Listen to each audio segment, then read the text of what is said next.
Ji ber payîzê heva ji her ku diçin sartir dibin. Nêzik bûna zivistanê bandora xwe herî zêde li ser penaberên ku di rewşeke xirabdir da dijîn dike. Li Enqerê ev penaberên ku li kolitan di bereqên Kinemînê da dijîn li bendenê ku pêwîstiyên wan bên peyda kirin. والله صوبت غازن زاري خرا البسا خرج لغي حق نانوان وشابجم ذخيرات غازن ويشد غازن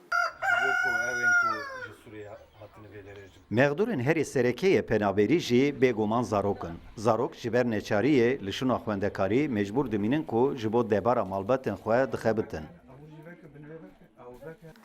از ورش ایش دیکم نکامره یعنی نه نانی مه نه آوا مه yani em iş dikin hakkı nani kadar.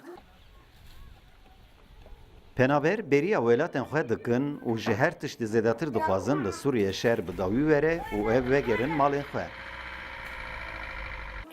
Şewaş bû. Baya me hatine kuştin, birayê min hata kuştin. Neh sêwî keteriyê me, hewşê me çû, erdê me çû, milkê me çû, tiştekî me nema. Em boyê tirsa em birçî bûn, zilm hata serê me. Em hatine vehêlê. Em çi tu bikin birê min? Li tevayiya Tirkiye nêzîkî 3 milyon penaber hene.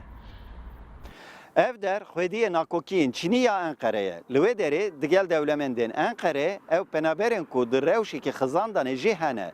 Her wiha ev penaber dixwazin hikûmet rewşa wan bibîne û kêşeyên wan çareser bike. Kemal Avcı, Rudaw, Enqere.